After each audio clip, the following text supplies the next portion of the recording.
in just 200 days as Chancellor Olaf Scholz has broken what his predecessors Gerhard, Schroeder and Angela Merkel had been building for 30 years. The German economy has collapsed like a card tower. Terrifying statistics on the reduction of the GDP, industrial production, a drop in real incomes and a raging inflation will be released this autumn. The country is falling into a structural crisis. Germany benefited most from the collapse of the Soviet Union. Not only was it able to restore unity, the unification of the East and West Germany gave the strongest impetus to the consolidation of Europe and the economic expansion of Germany into Western Europe, as well as into China, which was buying a lot of machinery and equipment. With the fall of the Iron Curtain, economic boundaries also collapsed. Germany gained access to the cheap resource base of CME countries and the post-Soviet space. German business obtained not only a huge market, but also the opportunity to integrate many countries into its economic project,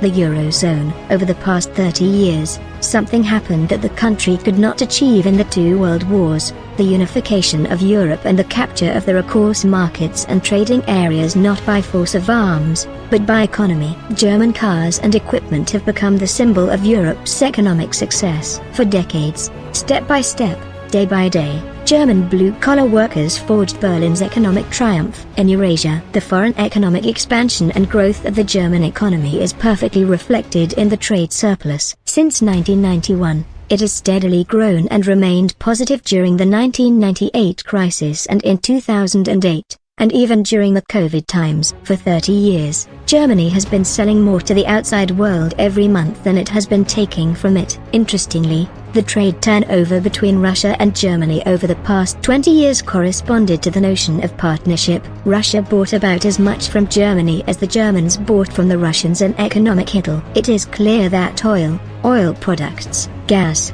and coal were mainly shipped from Russia. Adjusted for economic crises, the trade between the two countries was growing until the 2014 revolution in Ukraine. Then Crimea happened, and the development of the partnership stalled. Russia began to buy less and less from Germany, and 2014 was followed by a marked decline in energy prices, which reduced German spending on purchases in Russia. The partnership could not withstand the new aggravation of relations in Ukraine. But in terms of statistics, the rift initiated by Germany looks strange. Exports from Germany to Russia have fallen to the level of 20 years ago, while imports from Russia to Germany are setting records. The result is a record deficit in Germany's trade with Russia. The emerging imbalance is a double blow to the German economy. For example, in May 2022, Germany recorded its first trade deficit in 30 years. This suggests that the old model of purchasing cheap raw materials and producing high-tech products from them is outdated. Germany,